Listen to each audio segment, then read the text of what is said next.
Përshëndetje miq, jam sot me Andi Mustafaj, një politikan i ri, shumë pasionant, i cili është emëruar si zëdhënës i fushatës zgjedhjeve parlamentare të 11 majit. Do flasim me Andin për fushatën, por edhe për rrugtimin e tij jetësor. Përshëndetje Andi. Floriana, unë sot po e ish kravatën. Ta bëj intervistën pa kravatë. Okej. Shofi ma do më dalë një fjalë ndryshe. Me siguri. Është shumë e pazakonte edhe për mua të shoh pa kravatë, sepse unë gjithmonë kam parë pa kravatë. Dhe kjo është shumë e çuditshme, sepse në Shqipëri nuk ndodh rëndom që një i ri në moshën tënde, sado që është në politik, të jetë gjithmonë, në çdo rast, me kostum dhe kollare. Si ndihesh tani pa kravatë? No, ndihem çuditshëm. Do thoja sikur e kam heq pak atë një element të kostumit të politikanit, të zëdhënësit, të roleve ndryshme që kam në Partinë Demokratike, edhe që qasit shofi ma do dalin fjalë ndryshe tani që kam hequr kollarin. A mendon që futesh në një rol duke u veshur në një mënyrë të caktuar?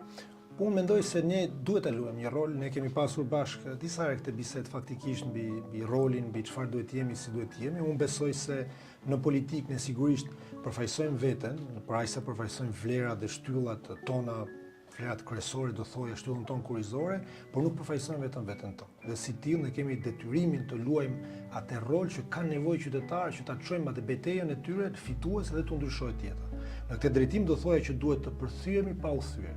Edhe veshja e kostumit është një lloj tregimi i seriozitetit të kësaj, se nuk edhe nuk përfaqësoj veten time që të vishem si dua. Përfaqësoj ata njerëz që kanë besim tek mua ose përfaqësoj strukturën e partisë që më ka çuar diku. Edhe veshja e siguron këtë lloj serioziteti në qasjen ndaj politikës dhe ndaj detyrave që më kërkohen. Ku e ke mësuar këtë? Shkolla e politikës administrative, shkolla e administratës faktikisht. Unë kam mbaruar studimet për juridik, për drejtën publike, drejtën administrative, gjithë karrierën e parë, pjesën e parë të jetës time ka qenë administratë. Në këtë drejtim do thoja që profili im është profili një nënpunësi të shtetit. Edhe kjo është edhe shkolla franceze, që është pak sepse amerikanët kanë pak më ndryshe, edhe anglosaksonët në përgjithësi, por francezi ka këtë aspektin e burokratit në kuptimin e mirë të termit, një personi që zbaton procedura, që ka disa norma institucionale, një respekt për një funksionim edhe të rolit që institucioni ka në jetën e qytetarëve.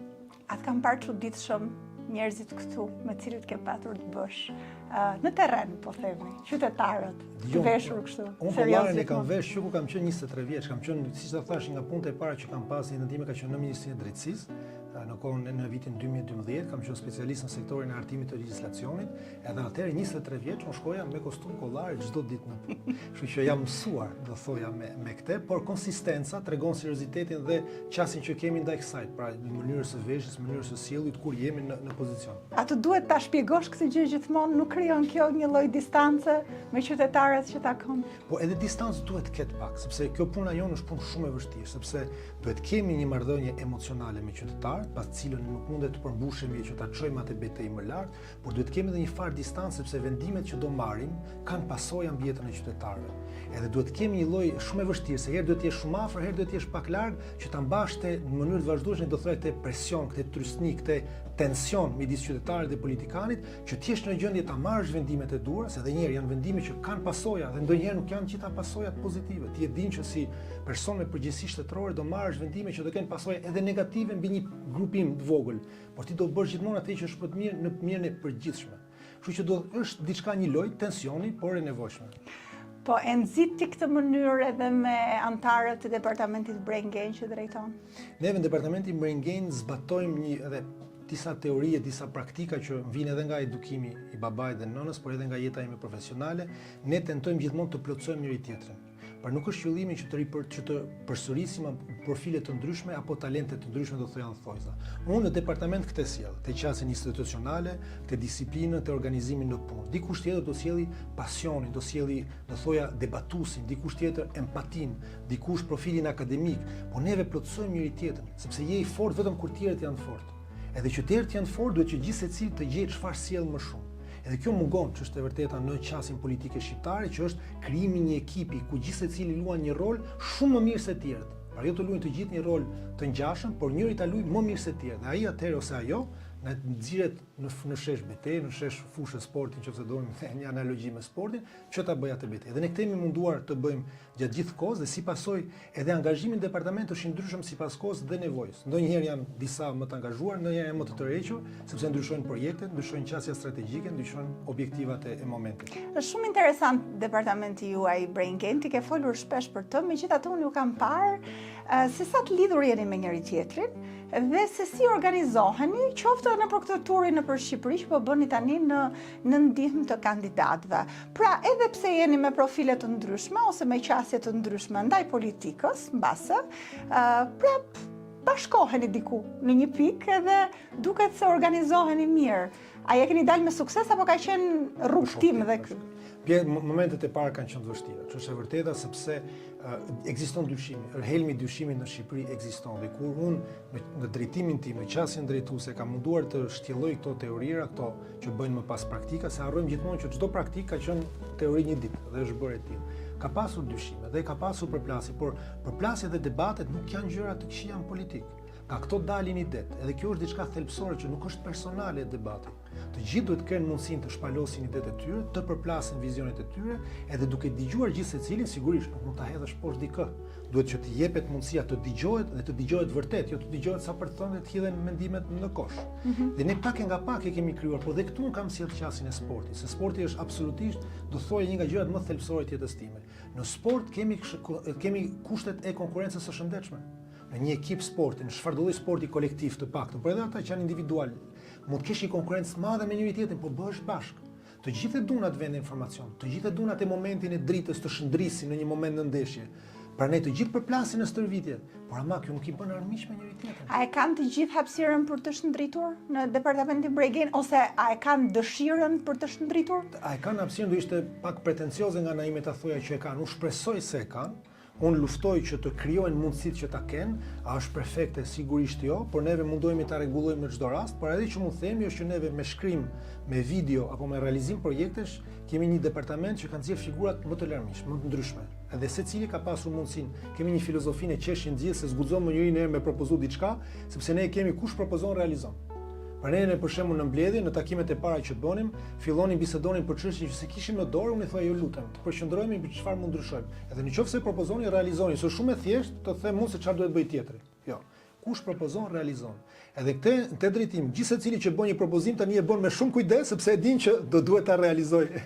Po kjo ndoshta i frenon në propozime, apo jo? Po ne kemi pas shumë propozime deri tani, duhet më i pyet ata, shpresoj se jo, shpresoj se duke i dhënë mundësinë dikujt që një ide ta çojë deri në fund, të marrë dritën politike, dritën mediatike, dritën mirënjohjen njerëzore dhe partijake të realizimit të kësaj është mënyra më e mirë për t'i bërë empower dikujt. Sepse fundit për këtë po bëjmë neve politikën, që një ide të realizohet dhe të ketë impaktin e dur në shoqëri dhe mos të ta marrin atë ide, mos ta përvetësojnë strukturën për një person.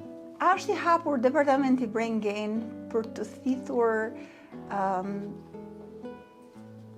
ata që dëshirojnë të përfshihen në politikë dhe që mendojnë se kanë çfarë të japin dhe kanë se si të kontribojnë dhe si mund të përfshihen ata në departamentin tënd?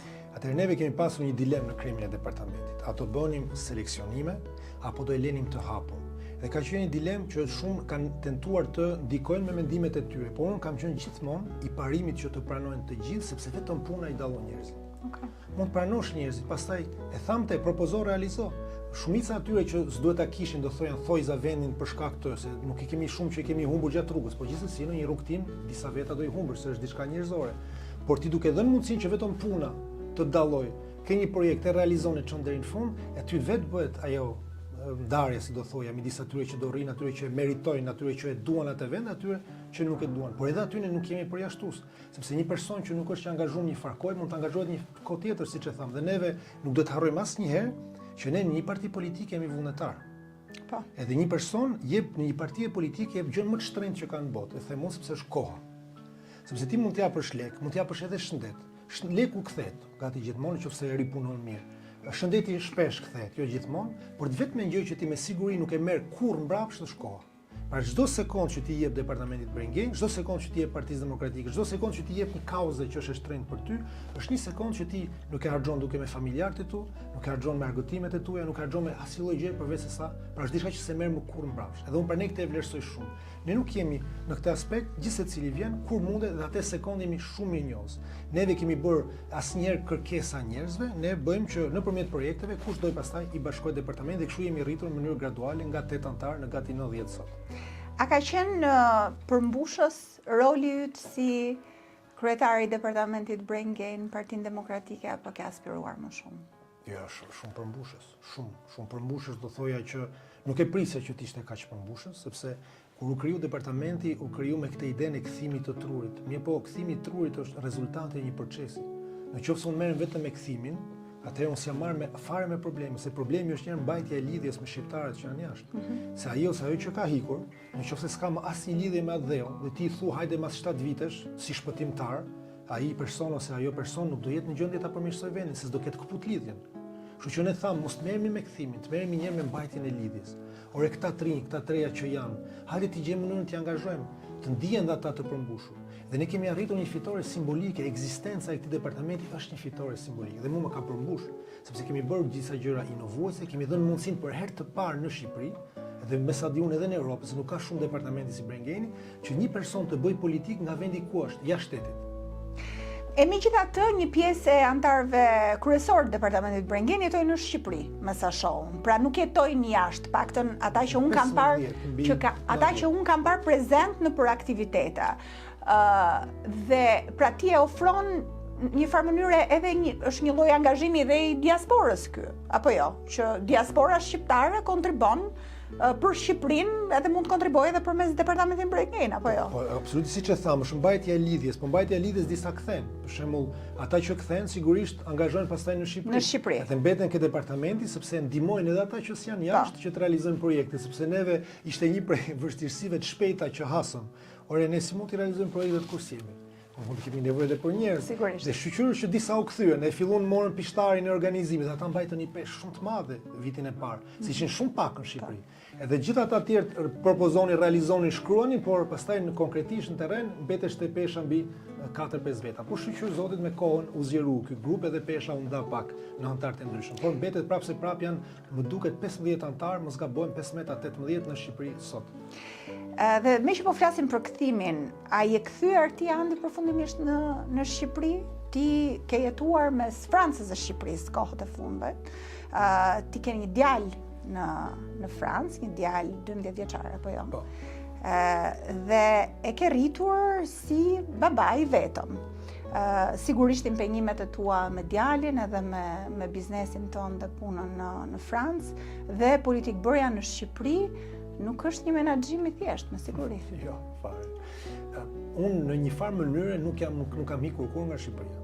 Unë bëj një dallim midis ku mund ta kem trupin, le të themi, fizik dhe ku e kam mendjen. Unë edhe pse mund të kem qenë në Francë, për shkak bëj shumë vajtëare dhe siç e the, mendja ime ka punuar gjithmonë për Shqipërinë. Unë shoh Francën si një vend ku kam bizneset e mia që për me rritur me qenien time dhe më jep edhe një pavarësi që të mos bëj gabime në politikë shqiptare, sepse nuk jam i varur nga politika, është një pjesë e përmbushjes, është edhe fakti që rris djalin tim që e kam në Paris. Por unë në veten tim, në mendjen time, do thoj që s'kam ikur kurrë.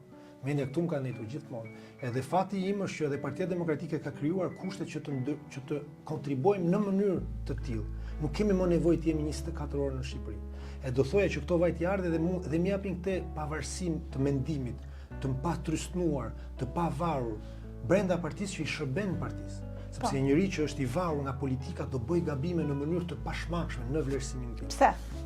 Po sepse në qoftë se ai, unë për shkak prindërit mi më kanë thënë gjithmonë, krijo një jetë, krijo një pavarësi, krijo një profesion.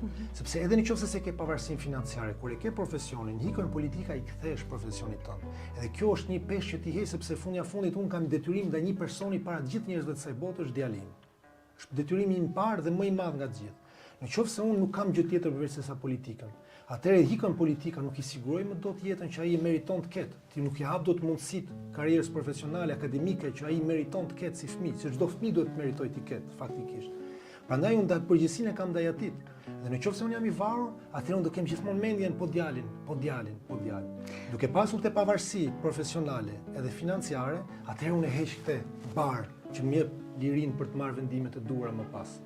Në fakt, unë jam dakord me këtë qasje dhe unë kam menduar gjithmonë që njeriu duhet ketë një përmbushje dhe një realizim edhe vetjak përpara se sa të vendosë dhe të kontribuojë në politikë, edhe pse ti politikën e ke parë si përmbushje, si pasion, po atëherë çfarë mund të themi për ata që e kanë politikën, profesionin e vetëm që kanë bërë vetëm këtë gjë në jetë dhe nuk dinë të bëjnë diçka tjetër. Dhe kjo, për hir të vërtetës, ndodh rëndom në Shqipëri. Po do thoja që krijojnë një rrezik të madh mbi veten e tyre. Duke krijuar këtë rrezik, pasi rreziku ka diçka që mund të realizohet, mund mos realizohet. Në shumë të rasteve ky rrezik i varjes nga politika realizohet, sepse dhe janë krijohet kjo frika e mbeturit pa gjë. Unë do të thoja që në kohën që në politik, ti mund të mbarosh trajnime, të bësh profesionet tjerë, dhe të krijosh dhe të mendosh çfarë mund të vijë më pas. Dhe jo të gjendesh me shpatulla mas murit nëse politika ikan, sepse ne mos të harrojmë që politika është çështje besimit me njerëzit, po ti mund ta humbasësh atë besim me njerëzit. Mund ta bësh keq atë punën, sepse politika po mund ta rifitosh pas disa vitesh përsëri, sepse këtë ka politika, nuk ka asgjë përfundimtare. Prandaj unë do këshilloja që këtyre personave të mendojnë paraprakisht çfarë mund bëjnë në situata të tilla, dhe besoj të liroj dhe ata nga një peshë e madhe që mund të kenë në këtë aspekt. Për ta përmbyllur kapitullin e politikës, si ka qenë turi që ke bërë në për Shqipëri me kandidatët tanë deri tani? Ka qenë surprizues. Sepse neve nuk donim të rrinim, ne si antarë departamentit Brengen, kërkonim mënyrën për të vepruar. Edhe njerë shumica janë jashtë, si mund të veprojnë ata jashtë. Atëherë ne thamë, ti propozojmë 2-3 kandidatëve në kur i takonin më saktë, na kërkuan më saktë 2-3 kandidatë kur bisedum që çfarë mund bëjmë, ç'as mund bëjmë, dhe thamë për ne PR dim me bë. Ata thanë po mirë, hajde na ndihmoni për me bë PR-in ton. Edhe kështu shkum krejt në mënyrë asore. Po pastaj komunikum me kandidatë, me antarët që janë jashtë, fillum duke menduar për slogane, për strategji, fillum ndërtuam një skaletë të mënyrës se si ne mendojmë se duhet bërë politika, edhe kjo u pëlqye dhe surprizuese sepse na filloi një kërkesë shumë e madhe. Ne hapëm edhe një herë për çdo kandidat, mi 30 kandidatë që na kanë kërkuar, unë 17-18 nuk i njihja më përpara fare, i kemi takuar duke shkuar në qytet. Edhe pra surprizuese për nga nevoja që u shpreh, dhe kjo mendoj se është një shenjë urtësie dhe mençurie, gjyshi im më thoshte gjithmonë kërkon ndihmë pa ndim, dhe kjo është një qasje thelbësore që edhe ne duhet ta sjellim si model politik, modelin e solidaritetit, por edhe modelin e pranimit të ndihmës që mund të japi dikush, por edhe surprizues për nga pasuria e profileve që kemi takuar. Kandidatët e Partisë Demokratike që kemi takuar kudo janë profile shumë të mira që meritojnë të gjithë të jenë në Parlamentin e Republikës së Shqipërisë. Edhe ajo që ne jemi munduar të bëjmë për të ndihmuar është që gjithë secili, se këtë bën ajo PR, se nuk janë gjithë politikanë, janë profesionistë shumë të zotë fushën e tyre, ne kemi ndihmuar që këto pjesë të forta të karakterit, të vlerave, të rrugtimit personal dhe profesional të jenë më lehtësisht të jenë më lehtësisht të përkthyera në ligjërim publik, që edhe qytetarët të kuptojnë se sa kandidatë të ndryshëm ka. Kjo është ai qëllimi, sepse neve është krijuar kushtet e fushatës së listës hapur, sikur një kandidatët brenda partisë kundra njëri tjetrit. Jo. Kandidatët përfaqësojnë gjithsecili një profil, atë që mund të quajmë një target group ose 2-3 target grupe. Nuk janë në konflikt me njëri tjetrin. Ata plotësojnë, i rikthemi asaj që thamë për departamentin, secili përfaqëson diçka. Edhe duke plotësuar njëri tjetrin bëhet ai pasdhe që qytetarit ketë të drejtën të zgjedhë, sepse programin do të zbatojë Sali Berisha dhe Partia Demokratike, programin kryesor. Por një kandidat mund të çojë për shembull, po marrë shembull kot, çështjen e arsimit më shumë në parlament, njëri çështjen e shëndetësisë, njëri çështjen e bujqësisë. Edhe qytetari mund thotë, unë ju dua të gjithëve, por unë për shembull, për unë bujqësia është shumë e rëndësishme, edhe dua që ky kandidat. Kjo është ajo mesazhi thelbësor. Pra një lloj personalizimi, po themi. Ky është personalizimi, po, dhe duhet ta bënin më mirë, mendoj unë, më përpara, sepse ky është sistemi që dhe i pengon pastaj ata që të luftojnë, se s'ka luftë faktikisht, ata plotësojnë njëri tjetrin. Dhe ne japim mundësinë qytetarëve që një panoramë zgjedhjesh se çfarë kauze duan të zmadhojnë në kuvendin e Shqipërisë. Andi, ti ke luajtur basketbol për shumë vite. Sa ka ndikuar basketbolli pastaj në mënyrën tënde, për qasjen tënde për jetën, për qasjen tënde ndaj politikës, edhe qasje edhe ndaj fushave të tjera? Do thoya çdo gjë. Metaforat e sportit dhe basketbollit janë për mua në çdo aspekt jetës time. Rreth parë më ka dhënë disa nga miqtë më të ngushtë jetës time, që akoma i kam deri më sot, që jemi si familje bashkë dhe pavarësisht viteve, pavarësisht largësisë. A mban kontakte? Po, vetëm jemi familje, kështu që më ka dhënë disa. Për tepër mi ka dhënë pra këto miq që janë si familje, por më ka lënë edhe gjithë komunitetin e basketbollit. Komuniteti i basketbollit të Shqipërisë është komunitet i vogël. Edhe akoma sot kur takoj shok që kam pas kundërshtar akoma në çdo qytet të Shqipërisë kujtojmë vitet e basketbollit dhe kjo krijon një lloj atmosfere do thoja pozitive që të lën ato mbresat e sportit. Ke pas qasje që ti jesh i pari, ti jesh më i miri? Po, ka pas gjithmonë sporti, sigurisht shpresa është. Jo sporti ti, në këtë rast. Po, e kam pas, edhe në këtë rast e kam pas, nuk kam qenë më i miri, por jam munduar të jem aq sa të mund të isha më i mirë, pra më ka dhënë miq, më ka dhënë familje, miq, por gjitha më ka dhënë një mentalitet. Edhe unë do doja që edhe gjithë personat që dëgjojnë që kanë fëmijë të fusin fëmijët në sporte kolektive, mundësisht sigurisht basketbolli për mua se ka qenë sporti im, por në çdo sport kolektiv më ka mësuar disa elementë të rëndësishëm, që i pari është që të arrish duhet t'i kalosh limitet e tua, por për t'i kaluar duhet t'i arrish ato. Pra është me etapa, njëri nuk duhet t'i djegë etapat, por duhet t'i arrijë në mënyrë progresive, duhet të vuash që të ecësh përpara, sporti këtë mëson, të mëson që mund të kalosh, duhet ta kalosh për te i vuajtjes që të shkosh aty ku duhet dhe kjo në momente të ndryshme të jetës ku njeriu ballafaqohet me situata të vështira, mund kujtohet kjo sport, më kujtojnë ato stërvitjet, përgatitja fizike në verë ku djersisje, smerje më do të frymz dije më ku shkoj, por qesh se rezonon edhe me mua edhe me edhe i kujtoj ata që mos lësho, por më kujton edhe rëndësia e shokëve të ekipit, sepse po të isha vetëm mund të lëshoja ndoshta ato momentet e ngritjeve të maloreve, ngeliqenien mes vapës, por nga që ke shokët e ekipit nga mbrapa të shtynë dhe bëjnë gjithë bashkë. Këto janë shumë mësime që t'jep jeta, dhe të jep sportin në jetë dhe të mëson që ti çosh për çdo gjë. Megjithatë sporti ka të paktën në përjetimin tim, edhe në Shqipëri ku kam luajtur, edhe në Amerikë, ka patur përjetimin e të qenit në një familje. Edhe besoj që të njëjtën gjë ke ndjerë edhe ti. Por sado mund të aplikohen këto elemente edhe të sportit në politikë, politika nuk ta jep këtë ndjesinë e familjes.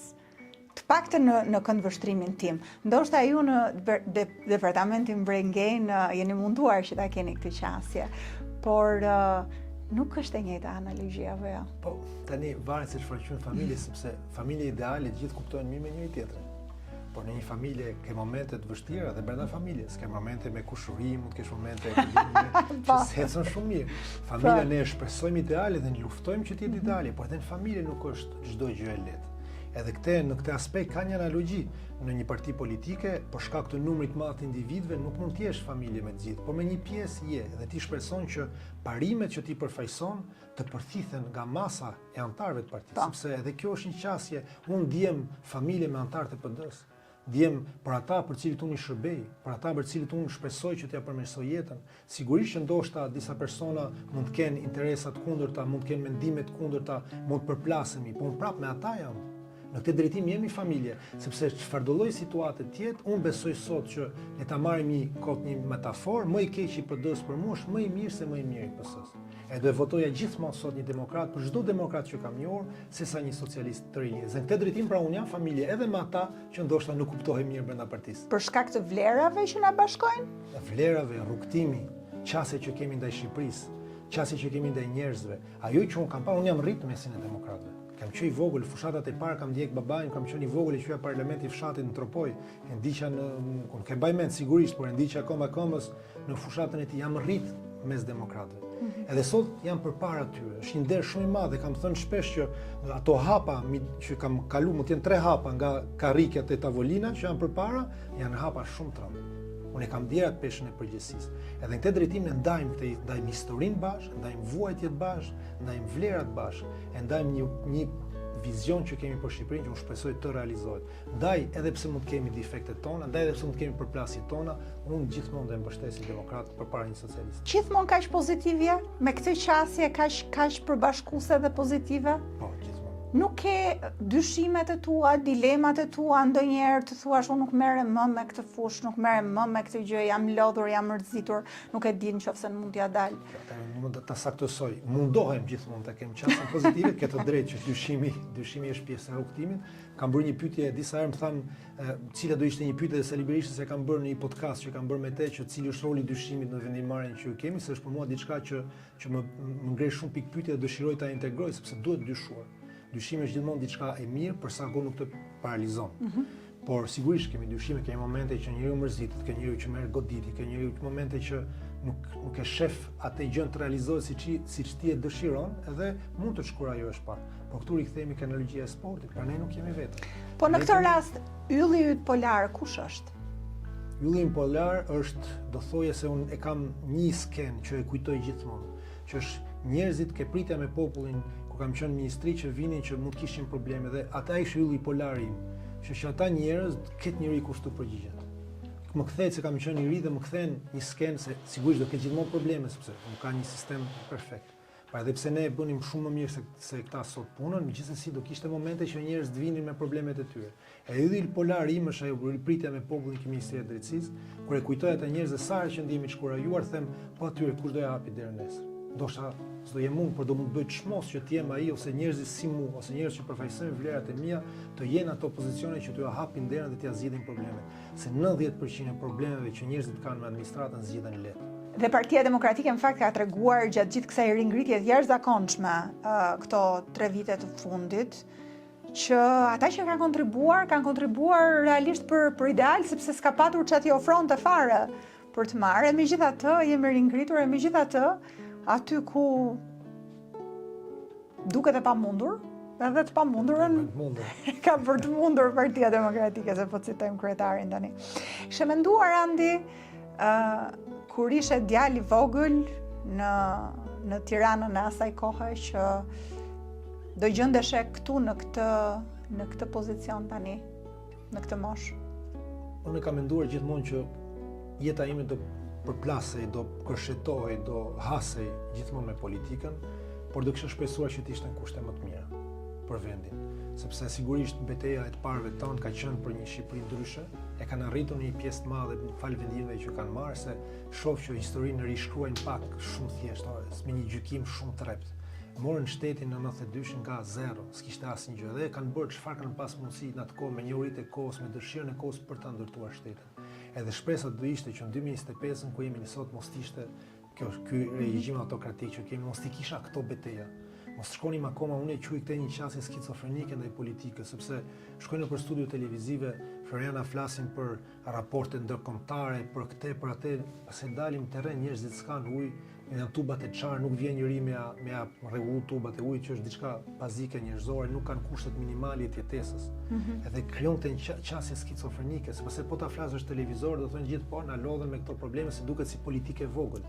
Se njerëzit kanë dëshirë të flasin për politikën e madhe. Pra e kishe menduar ndryshe. Kisha menduar ndryshe. Politik bërjen. Megjithatë, rikthimi në Shqipëri që kur u nise për në Francë dhe ka qenë një rrugtim interesant, ke folur për një dhomë të vogël 9 metra katror në Francë kur ke shkuar fillimisht si student, apo 18 vjeç.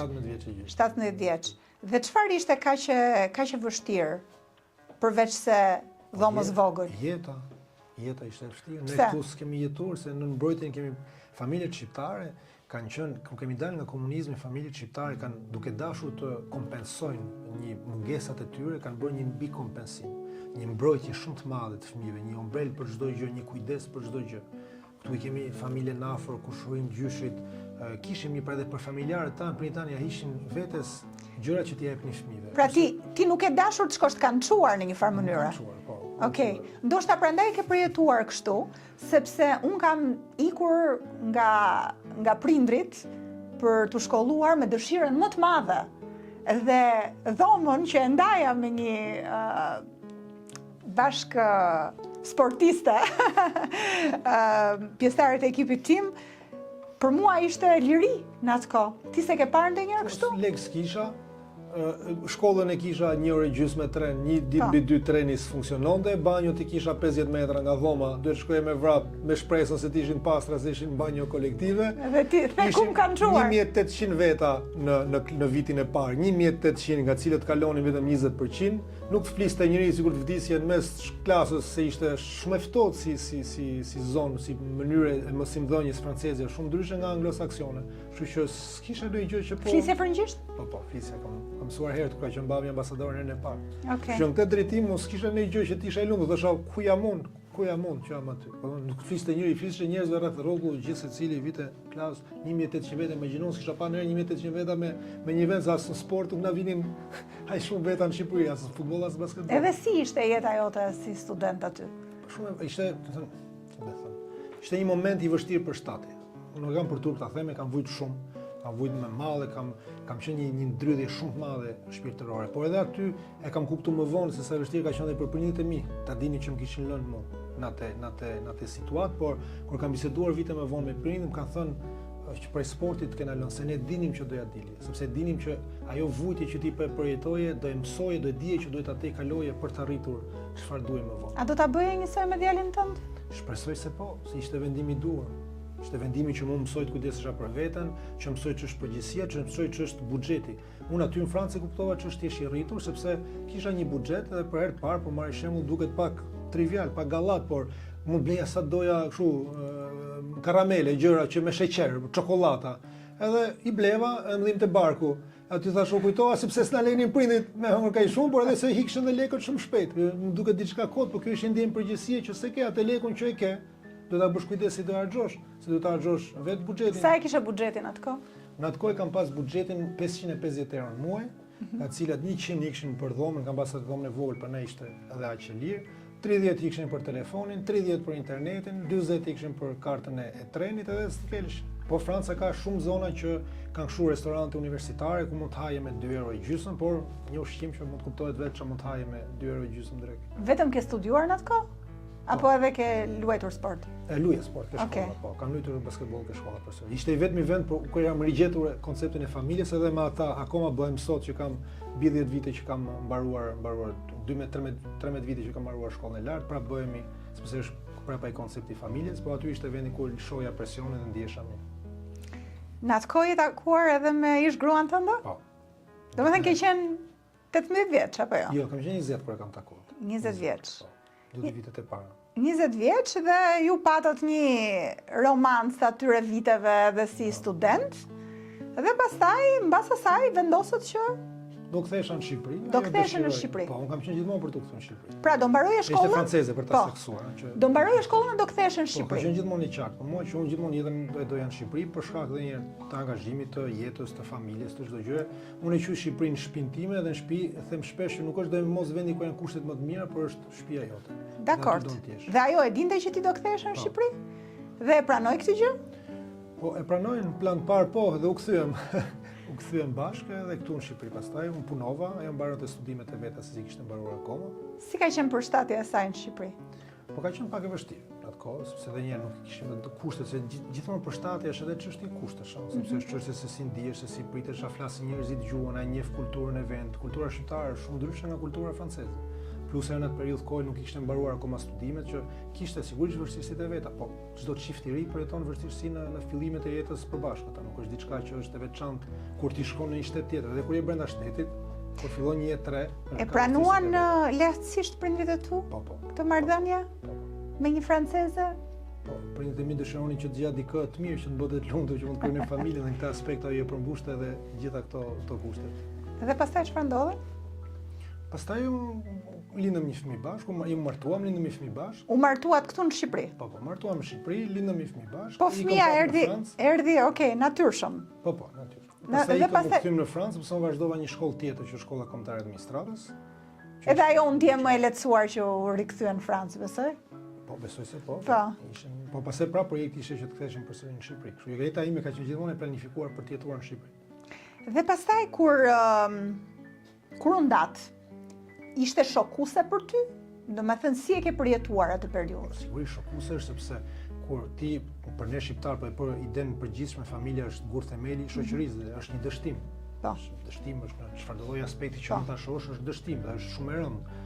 Por me kohën, që kam shpjeguar në mënyra të ndryshme, janë disa dështime që janë të nevojshme, sepse po ti të rriqe më gjatë do shkatërroheshin shumë gjëra, por që sigurisht në atë moment e përjetova si dështim.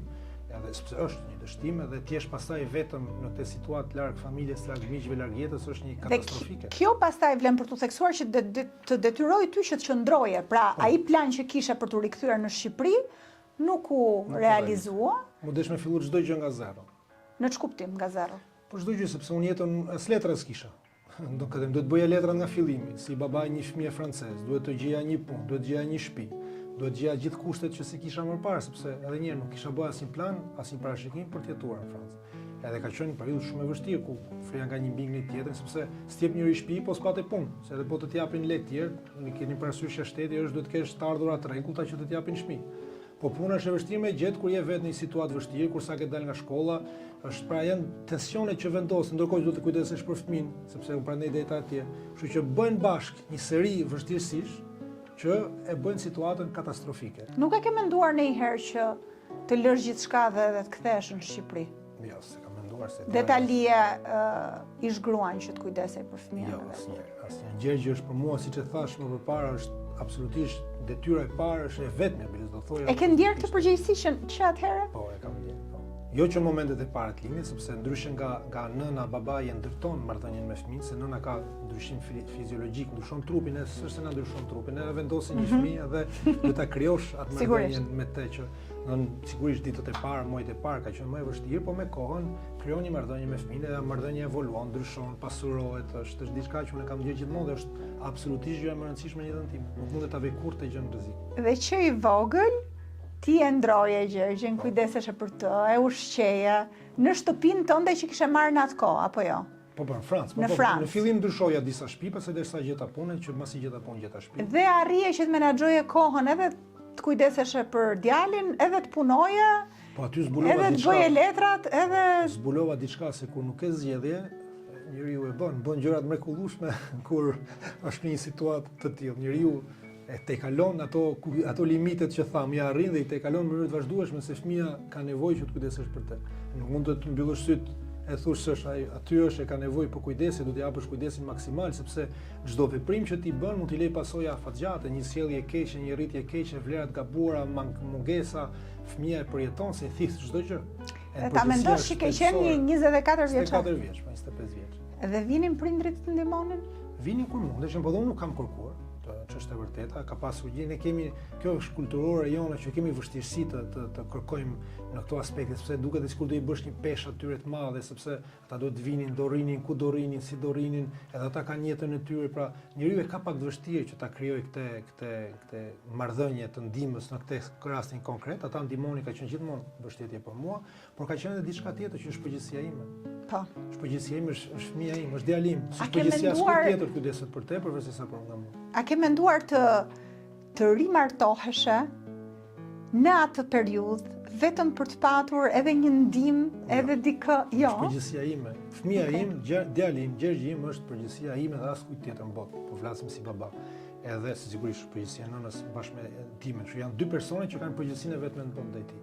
Nuk kam, po si dola unë për Zot djalit tim, s'kam çati dal për Zot asgjë në jetën time. Ky është qasja ime thelbësore dhe nuk do gjykoj një përgjithësi se duke thënë këtë duket sikur është përjashtuese. Është filozofia ime e jetës. Disa persona të tjerë mund të kenë filozofitë e tyre të mënyrën të organizimit të jetës tyre, por paktën për mua kjo është. Po kjo qasje, a nuk ka qenë disi e mbyllur edhe për të mos të lejuar që të dalësh dhe të shikosh raste të tjera dhe të shikosh edhe në aspektin romantik për të kërkuar dikë? Po jo, sepse unë besoj se çifti, qasjen time, çifti nuk është për të plotësuar, për të përmbushur diçka që është bosh, është për të shtuar, është për të pasuruar. Kështu që unë kam jetën time me djalin tim dhe shpresoj që personi që vjen e shton, e pasuron, jo mbush diçka bosh. Unë s'kam boshllë, djalin tim e ka marrëdhënien me të, edhe nuk ka asnjë person nevojë të mbushë asnjë gjë aty. Por një person që të vijë dhe ta shtoj, ta pasuroj, ta zmadhoj, këtë kam qasje edhe në megjithatë duket kaq e thjesht kur e përshkruan, po jam e bindur që nuk ka qenë kaq e thjesht, edhe kaq sot se kanë kaluar vite. Kaq e drejt për drejt. Besoj se në atë kohë nuk e kam pasur njeriu kur e ka kokën brenda një situate që e tejkalon, sepse situata tejkalonte mua, sepse më desh me mësuar edhe një me çdo gjë, sigurisht nuk e ka çiltërsinë për ta vlerësuar dhe koha edhe këtë mëson me kalimin e viteve se koha është një faktor që nuk mundet ta shtrydhësh. Është një faktor që duhet ta pranosh. Janë disa gjëra që kërkojnë kohë. Edhe po nuk e pranove vetëm sa do ndrydhësh veten, vetëm sa do bësh gabime. Janë disa gjëra që kërkojnë kohën e tyre. Në mënyrën se si ti flet duke shumë i planifikuar, në gjithçka, ditët e tua duken të planifikuara, qasja jote është e tillë gjithashtu. A ke ti gjithashtu, a ka një pjesë tënde që është e hapur për diçka që vjen e pa planifikuar? Babai më thoshte gjithmonë, bëj plane, por ta dish që gjysma e planit nuk do bëhet, por duhet ta bësh planin. Pra, do ta bësh si plan. Unë jam njëri i planeve, por që e di që plani nuk do shkoj fare ashtu siç e ke parashikuar dhe po shkoj 50% sipas planit, je shumë i fituar.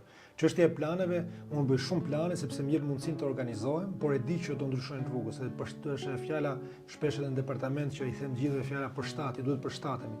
Por ama plani të mundson që të kesh një rrugtim, të nisesh të fillosh. Unë jam njëri instinktiv, në mënyrë paradoksale, duke mi organizuar për jam instinktiv. Në qoftë se jam i bindur për diçka, 40-50% nisem, edhe tjetrën e gjej rrugës. Në këtë aspekt instinkti më drejton shumë me vendimet që marr në politik.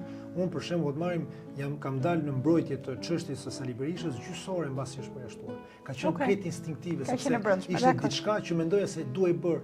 Të gjithë më thonin pritëm të shifmë se do kshu Amerika, Europa, jo, instinkti im më thoshte që aty po bëj diçka e padrejtë dhe që unë duhet reagoja. Nga momenti që isha i bindur që është e padrejtë, unë duhet reagoj, të tjerë thoja do i gjej rrugës. Edhe ne dimë se ç'kemi përjetuar në atë kohë, na thonin unë shumë i angazhuar në çështjet e Bashkimit Evropian, jam sa OJF, më thoshin një anti-europian. Kupton gjëra të pakuptueshme, por ama e kam ndjek atë instinkt gjithmonë.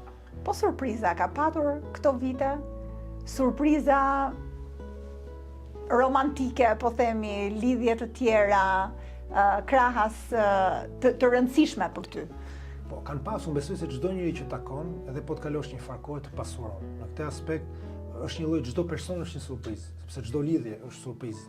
Edhe në qoftë se njeriu don të marrë aspektet pozitive të një lidhje, e gjen gjithmonë mënyrën për ta marrë. Dhe në qoftë se nuk e përjeton, sepse kur jemi më të rinj, përjetojmë çdo gjë si një super dështim, por ndonjëherë njeriu i përjeton me më pak dështim dhe shef që gjithsesi ka marrë diçka, është pasuruar nga diçka dhe këtë drejtim do thoya që kam pasur shumë surpriza pozitive me njerëz që më kanë pasuruar, por jo mjaftueshëm që të kemi atë qëllimin e krijimit një familje të përbashkët dhe të kalimit një rrugtimi më të gjatë. Por kjo nuk e hedh poshtë ata si person. Por tani je i hapur për të krijuar një familje tjetër? Është gjithmonë i hapur për të krijuar familje, gjithmonë është dëshira e çfarë profesion familja si gur themeli dhe një shoqërisë dhe si gur themeli i asaj që ndërtojmë momentet e vështira, momentet e lumtura. Djali yt është ende i vogël, por ti prap Shqipërinë vazhdon ta kesh objektiv si vendin ku të vish dhe të jetosh. Po. Full time. Absolutisht, gjithmonë. Edhe ai e dinë, të gjithë e dinë. Okej, edhe ai ndërkohë që të rritet do krijoj jetën e vet. Dhe me lënë pastaj. Sigurisht. Pjesa e vështirë e të lënit fëmin që të jetojë jetën e vet. Por është e nevojshëm kur e mendoj edhe një herë veten time, më kanë shpëtuar jetën duke më çuar larg. Po jo mund të isha edhe larg në Shqipëri, por larg në kuptimin e përgjegjësisë që isha përballë vetes, që s'kishte më njëri të më kontrollonte çfarë bëja, po isha unë përgjegjësi i veprimeve të mia. Çfarë pasionesh tjera ke, Andi, përveç politikës edhe sportit tashmë që e ke? Sportin e kam gjithmonë, shkoj ndjek ndeshjet e basketbollit në Paris, kemi pas fatin, kemi pas 3 ekipe, shkojmë sa ndjek të ndishim ndeshjet e basketbollit, luaj kur mundem. Para sportit dhe i vend ma letërsia, shumë letërsia, edhe pse nuk kam më mundësi të lexoj shumë letërsi, por më lexoj më shumë romane politike, historike, se edhe këto janë të nevojshme për formësimin e mendimit politik, por letërsia është një vend shumë të rëndësishme në jetën time, edhe në bisedat që kam me babain tim, për rryma të ndryshme, letërsia kryesisht më pëlqen europiane, franceze dhe ruse, më kinemaja kur mundem. Franca ka tepte mundësi që ka një shumë dëshmëri dhe një angazhim shumë madh të teatrove. A të pëlqen natyra? Pëlqen shumë, por kemi më pak mundësi, sepse në vendet për shembull Paris natyra është më larg. Po. Edhe sado që më pëlqen është diçka që është më pak e aksesueshme dhe njeriu edhe i orienton pastaj ato hobit e veta, qefet e veta mbi gjërat janë të realizueshme. Për shembull Paris jeta kulturore është e mrekullueshme. Ke muze të shumta, kam për shumë vitet e fundit kam zbulu fotografin, kam zbulu disa artistë që si njëja dhe këtë ta jep mundësinë një qytet si Paris. Po ti në Shqipëri do më pëlqente më shumë natyra, të shkoja në ecje në mal ose në Lumej, në liçen ku mundemi se kemi këtë pasuri të madhe natyrore në Shqipëri, në zona të afërta. Ku shkon për pushime në Shqipëri? Po ne shkojmë nga që jemi vllai ka disa fëmijë, unë kam një, shkojmë vende ku janë fëmijët më lehtë për të luajtur, shkojmë në zonën e Durrësit, në zonën e Kavajës, në zonën e Eksamilit. Po në Tropoj shkon? Shkojmë, por për fëmijët është pak më e vështirë. Atje Svelumi, Valbona është shumë i ftohtë. Ne shkojmë vetë, unë shkoj 2-3 herë në vit në Tropoj. Kam nevojshme, shkojmë në bjeshkët e familjeve tona në Pojan ose në Mullavs. Ty janë diçka që ne pasurohemi, por për fëmijët është pak më e vështirë që të gjejnë atë kënaqësinë, se deti ka atë kënaqësinë e vet me rën. Shpresoj se më vonë të shkojmë më shpesh në Tropoj. Ke pas ke marrëdhënie të veçantë me vllain, më ke treguar, ë? E veçantë në ç'kuptim? E veçantë sepse vllai im Nga që unë vija gjithmonë mas ti, kam pas gjithmonë gjërat më thjeshta se ai dhe ai më ka Më lehtësuar. thjeshta, mua më duke shumë vështira. Më mas ti jo, po për shkak arrita në Francë, ai kishte vujtur shumë me gjetë shtëpinë, me gjetë mobiljet, me gjetë jetesë. Unë vija i kisha gati. Jo se e tregove në mënyrë shumë të përvojtur këtë eksperiencën tënde në Paris, kështu që mendova. Po imagjinoni sa të vështirë ka pas ai. Kjo është morali i kësaj, unë kam pas edhe të vështirë sepse nga natyra ime unë jam njëri shumë social. Edhe kur gjenda vetëm në dhomë, siç e thash, 1800 veta, çdo gjë larg, ka qenë edhe përjetimi shpirtëror sipas karakterit tim, që jam shumë ekstrovert dhe shumë social me njerëzit. Po vllai im ka pas gjithmonë më të vështirë gjë, edhe kur ka qenë ai në shkollë, kena pasur akoma më pak mundësi, pra i ka pas akoma më të vështirë. Po dhe më përpara kemi qenë në Shqipëri. Unë ka pas djeg për shembull babin një periudhë ku ishte shkrimtar në Francë, në një rezidencë shkrimtare, ai ishte në konvit. Pra ka pasur në përgjithësi kushte më të vështira, por ai më ka hapur gjithmonë rrugën. Edhe në këtë drejtim kam pas shokun më të ngushtë, vllain, udhëzuesin, edhe ai ka rritur te rol gjithmonë pa xhelozi, se ndonjëherë më ndodhi që të mëdhenjt, që i vogli është pak më i llastuar se ka kushte që vinë më mirë se ai, mund të ta kenë pak atë xhelozi, pa i se ka pas kurrë. Ka pas një dashuri të masë të madhe që më ka furnizuar gjithmonë, dhe kur mendoj për dikë për shembull që është absolutisht një shembull, një familjari, mendoj për vllain tim në çdo rast. Vazhdoni ta keni këtë marrëdhënie kështu të ngushtë? Po, vazhdojmë. Jemi me fat që kemi njëri tjetrin. Na thoni gjithmonë prindit, mos harroni kur tikim ne do keni vetëm njëri tjetrin, e kanë përsërit kaq shpesh saqë ne na zhgullur mendi, kemi njëri tjetrin, do i kemi njëri tjetrin gjithmonë. Ku e sheh veten mbas 10 vitesh? Kam të pamundur ta them sepse që nga shkolla e lartë deri më sot, asnjë nga planet se ku e shifsha veten s'm kam dalë. Ashtu. Se mendoja se do bëja baba e qerë, se mendoja se do isha i ndarë e qerë, se mendoja se do jetoja në Francë, se mendoja se do bëja se në Francë kam kryer disa punë ndryshme, kam përfunduar në financë, kret në mënyrë asore, kisha bërë drejt publike dhe administrat, përfundova bleja kompani në përgjithë botën për një kompani të madhe. Pra, asnjë nga planet që kam bërë nuk më kanë dalë. Kështu që tani thjesht jetoj me dëshirën që të shoh njerëzit e mi të lumtur, të jetë djali i mirë, edhe pastaj do përshtatem rrugës ndaj gjithë sfidave. Dhe mendojnë që gjitha këto eksperienca jetësore të kanë bërë me aftësinë për të përshtatur. Domethënë gjithçka që vjen, ti do arrish ta përballosh me sukses. Po, mos edhe kemi dhe ndryshuar shpesh shtëpinë, se dhe kjo ka kontribuar në aftësinë e përshtatjes, do thoya që kam. Sepse ne ikëm, isha i vogël 3 vjeç e gjysmë, nuk e kam qenë 4 vjeç, diçka e tillë, kam qenë babi ambasador në Francë, mi kthyer në 97-ën, pastaj kam ikur prap në jug të Francës ku ishte babi shkrimtar një vit, pastaj u ktheva prap, pastaj ika prap në një zonë tjetër, pra kam udhëtuar kaq shpesh se që mëson të përshtatin në ambiente ndryshme, me njerëz të ndryshëm, të mëson edhe këtë dëshirën për të njohur kultura të ndryshme. A unë pse bëra gjatë atë punën e financës ndërkombëtare, se unë adhuroja faktin që do shkoja në një vend dhe do zbuluja një kulturë tjetër, duke negociuar me ta. Sepse mund negociosh një kontratë në Etiopi, nuk e negocion një lloj si në Kubë, nuk e negocion një lloj si në Peru, si në Angola, si në Egjipt. Edhe ky aspekti unë e kam pas gjithmonë pasion. Për të mësosh nga kultura, të negociosh, të shkosh drejt tjetrit, edhe kjo më ka ndihmuar edhe në politikën shqiptare. Ndaj unë nuk e shoh, siç e them shpesh, ne shqiptarët, kjo fakti që kam udhëtuar kaq shumë botë, shoh që kemi ngjashmëri në gjithë kulturat e botës, kemi edhe veçoritë tona. Por ne duhet të gjejmë ato që kemi të përbashkëta, që të mësojmë të veprojmë, por edhe ato veçori që të mësojmë të maksimizojmë në interesin e qëllimit që kemi në rastin ton politik. Po Shqipërinë si e shikon në të ardhmen mbas 10 vitesh? Po, unë shpresoj se ta shikoj Shqipërinë mbas 10 vitesh njëherë me një meritokraci më të madhe, me njerëz me ndërgjegje më të lartë për rolin e tyre në administratën publike dhe në politikën shqiptare. Shpresoj që qytetarët ta dinë vlerën e votës, që nuk e dinë akoma sot. Është sinqerisht, për shembull, po bisedonim edhe në procesin. Si mund ta dinë vlerën e votës më mirë? Si mund të ndërgjegjësohen mendon për këtë? Po është procesi i edukimit që thojza, edukimit politik, e pedagogjisë më saktë, jo edukimit, pedagogjia që bëhen politikanët, komunikimi që bëhen mbi pasojat dhe mbi rëndësinë e votës. Sigurisht kur ne kemi një kryeministër që thotë në televizion, ju nëse zvotoni PS-n rini në shtëpi, kjo është një mënyrë më e mirë për ta shkatruar rëndësinë e votës. Një kryeministër përfaqëson gjithë qytetarët shqiptar, do thotë vota është thelbësore. Por edhe ne kur bëjmë procese të brendshme, po flasim për Partinë Demokratike, nuk votohet për hatër, nuk votohet për mik. Votohet një person që ti mendon se e fiton kauzën, se e çon betejën në parlament. Pra kemi gjithë secili nga një rol të vogël. Sigurisht ata që kanë institucionet publike që drejtojnë titullarët kanë përgjegjësi më të madhe, po dhe ne kemi pak. Unë për shkak të procesin e primarëve i thosha njerëzve, ju lutem, më votoni nëse ju mendoni se unë e fitoj zgjedhjen, sepse ne votojmë për hatër, pastaj çuditemi sepse nuk shkon, nuk konkretizohet pastaj ajo vot në luftën ndaj qeverisë. Mendon se do të ketë një ndërgjegjësi më të madh Mendoj për që të kemi arritur në ta dorë. çojmë Shqipërinë Mendoj që ne përpara? kemi në dorë. Ne kemi në dorë. Ne kemi në dorë. Ne hapat e parë, për shembull e bëjmë duke thënë mos votoni për Hatër, po hapat duhet zmadhojnë, duhet nxjerrim mësimin nga ky proces i primarëve që ti përmirësojmë, që edhe një herë çdo hap që hedhim të jetë më i mirë se sa i kaluari. Dhe vetëm këtë mënyrë, duke kthyer edhe një atë konceptin e kohës që tham, koha nuk mund të kurret në një mënyrë të madhe. Duhet ta pranojmë që disa gjëra kërkojnë kohë, edhe ne duhet të ndërtojmë hap pas hapi këto etapa që të arrijmë të ndërgjegjësimin mbi rolin e votës. Një qytetar që ka ndërgjegjësim për rolin e votës është qytetar i kompletuar në aspektin politik. Unë i them njerëzve hidheni sepse ai e din që edhe nëse e ndryshon, e mund ta hedhë edhe atë tjetrin nesër me votë, edhe atë tjetrin. E çfarë bën kjo? Bën që ai politikani të thotë prit më ta bëjmë pak më shumë kujdes punën time, se ky qytetar e din se sa e rëndësishme është vota që ka.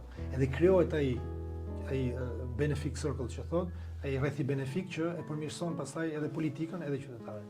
Është roli ynë edhe Përgjegjësia. le të shpresojmë që do të arrijmë që ta realizojmë. Faleminderit shumë Andi. Faleminderit të vërtetë.